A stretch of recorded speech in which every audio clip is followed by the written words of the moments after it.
So today we're going to speak about Web3 marketing and some of the exciting things that I really see coming down the pipeline for everything that's happening here with the NFT market and how this stuff all ties into one of my passions, which is marketing. Hello, I'm Taj, digitally known as Tropic Vibes, the host of Nifty Business, where we highlight NFTs and explore Web 3.0 as we move from pure speculation to creating real-world value.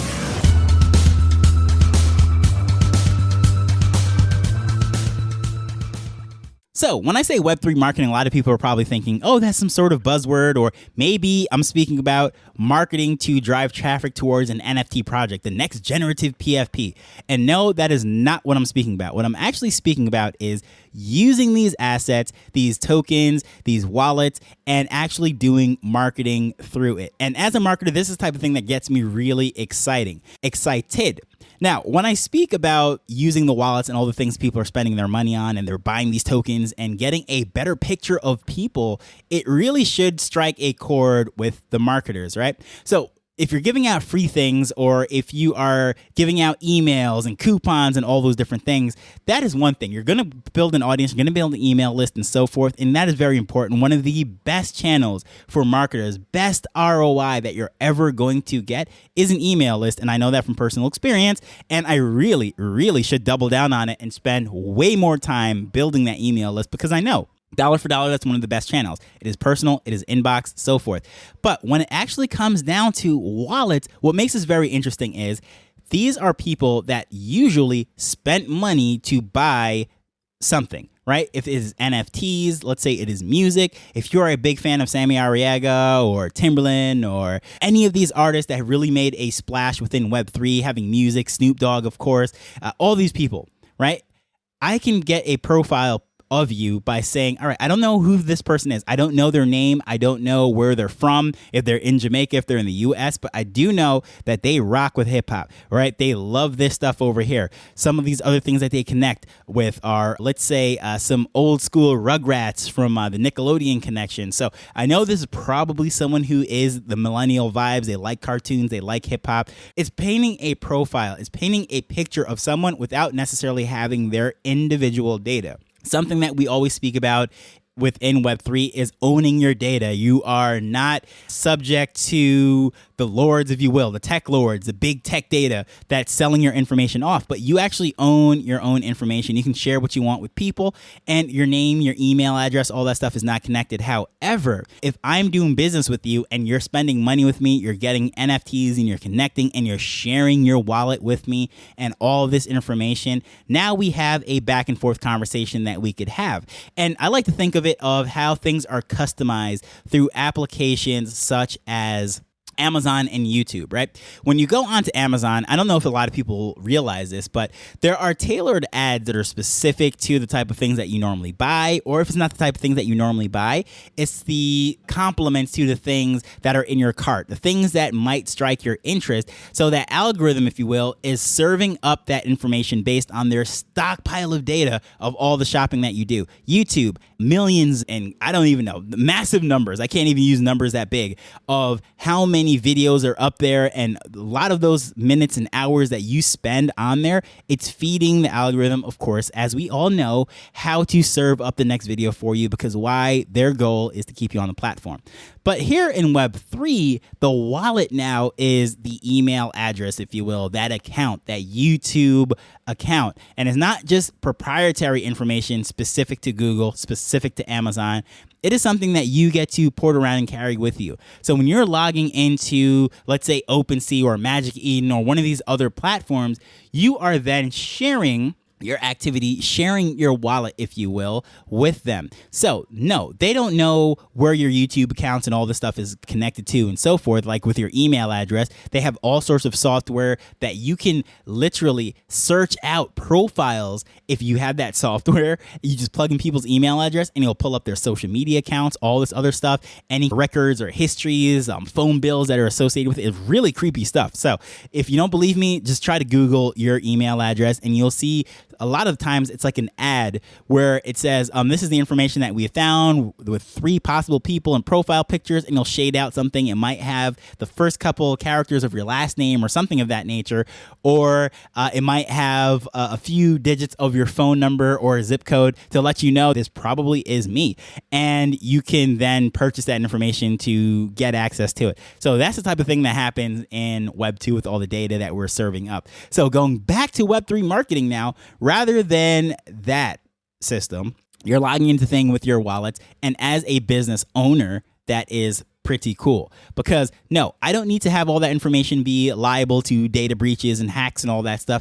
You are logging in, so you own that data. You're bringing in your NFT collection, if you will. When you sign that transaction or start to do interactions with my DApp or whatever it is that I'm building, my platform such as an OpenSea, Magic Eden, and then that information helps me to then serve up things to you. And I don't even think OpenSea and Magic Eden are doing this very well, because when we log into OpenSea, it's just the latest drop that's coming up. However, if they were doing this right, looking what Amazon and Google and those people are doing, what they would be saying is, okay, this is a person, as I said, they have the Rugrats, they have the hip hop. So why don't I show them the latest hip hop that's coming out, the latest music that's coming out, rather than just some random, I don't know, naked butt cloud PFP project, and just some crazy thing, right? It just happens to be the thing that's coming up, but guess what? That's not what this person's interested in. What they should do is say, okay, this person is logging in. This person already collects these things, so why not serve up that? But for whatever reason, they're not taking that lesson.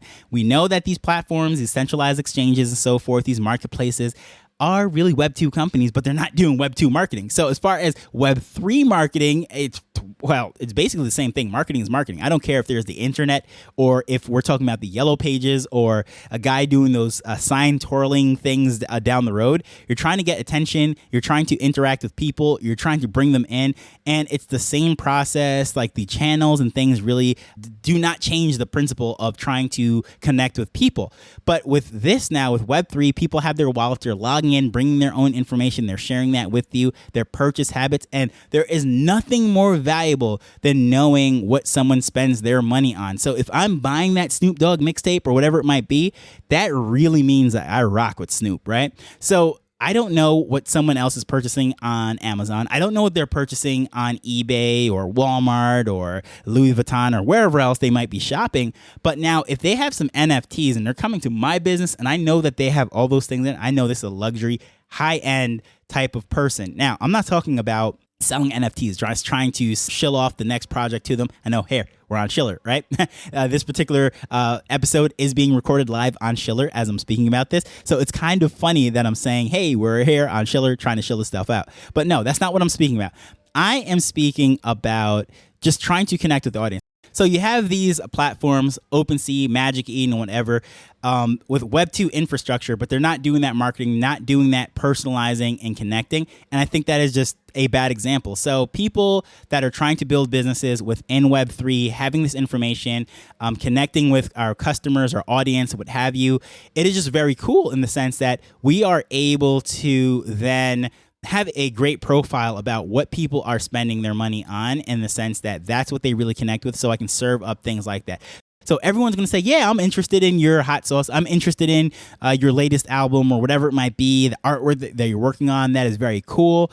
But guess what? Like, it does not matter if people are supportive and waving the flag, if they're not willing to take out the checkbook, if they're not willing to spend hard-earned money on it. So if you can actually see that people have bought Snoop's album, as I said, that they rock with Snoop. It's not like they got a free airdrop, right? They went out and they purchased this thing. So with that said, as far as Web3 marketing, how I see this going, I see this as taking all the old stuff that we know about marketing, that we know about people, connecting with them, putting all those things together, and using this publicly available information that is on the blockchain that our customers, our people that we're trying to connect with, have opted into sharing with us. So this is not buying it from the Google, Amazon tech lords, right?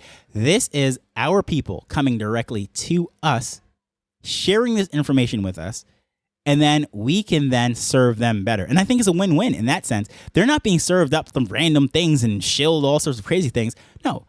things that they're already interested in is what's being brought to them. So I think that is just absolutely awesome. And I think it is much more cost effective marketing. You're not just scattershotting, throwing things out there completely random.